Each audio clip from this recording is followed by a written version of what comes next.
and my distinguished colleagues, thank you for this privilege to meet those who manage our central bank. I want to differ very radically from what seems to be the general view. My view is I am suspicious of people whose main background come from commercial banking. Because central banking is about policy. It's not about marketing. It's not about seeking profit. It's about getting monetary policies right with clear focus on specific microeconomic objectives. Whether it is job creation, stabilizing a price regime, exchange rate regime, inflation regime, all of that. When listening to the CBs, people who have managed banks that have gone into liquidation, that cannot be used as positive in their favor. The truth has to be told. I am not suggesting that any one of them is responsible. I'm saying a doctor who parades the number of people who died under his care cannot forward that to me as a CV for me to appoint him as a Surgeon General. I don't need them to take note of that. That what we do in our small places of work, whether they survive or fail, goes to our credit or discredit. So they should take note. However, sir, I think at the heart of our problem, and I need their views on this, is that the immediate past management of the bank emphasized their autonomy. But in the real world of macroeconomic management, every agency's activity rub off on another agency. There can be no autonomy from monetary authority such that they do not interface with the fiscal authority.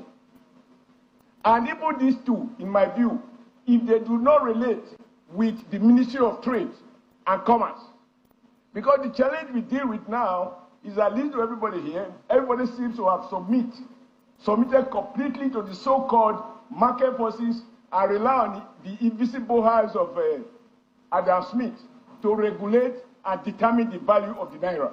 It is now clear, after Babangida started this devaluation, that the Naira, the market forces can never stabilize the Naira. The state must intervene. Interest rate cannot be at 20%, 25%, and you are expecting the manufacturing sector to grow that require long-term investment, or investment that require long-term gestation period, borrowing at 20%. Even if you are a drug dealer, you will find that those dealing with drug in some other part of Latin America will be more competitive. So I think that there is need for a complete thinking outside the box. When the West celebrates our free market, no control, and so on, I'm always suspicious.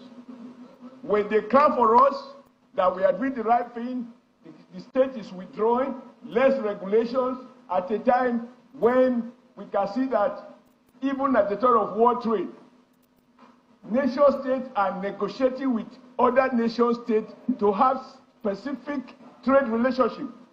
So I feel we need this new team. We need this new team to completely think outside the box, and I will expect on this occasion, Mr. President, but all the things that many of our colleagues have spoken to, including my dear brother Ojekalu, if we allow Nigerians to import everything without restriction, and you have limited Naira dollars available, the Naira will continue to suffer devaluation. Our best time that you refer to, Mr. President, when you reminded us of a time where 1 Naira was 1.5 US dollars. I was a very proud worker in the textile factory. In those days, government ordered a policy of backward integration, prohibit manufacturers from importing certain items. Even some textile fabrics were prohibited because the game of competition presupposes equality and a level playing field. You cannot ask a featherweight champion to go and engage a heavyweight champion in the name of competition. Nigeria needs specific tools to protect industries at home and not pretend that a man with one leg can compete in a race with a man with two legs. We need a complete radical shift. We don't need the West to clap for us. We need Nigeria to clap for us. So I want these bankers, and also I've heard you very much. When I was in trade union, we trouble each other somehow when you were in Lagos. And even now, we trouble you so that this president succeed. We need to keep interrogating our assumptions and ensure that we are not copying Washington, all this international finance capital. It is their interest. There is no such thing as common interest. So, Mr. President, I thank you for allowing me to talk this much, because if this president is going to deliver on the renewed hope, it must devise new tools away from invisible market to visible hands that can be held responsible and accountable for our collective future. Thank you, sir.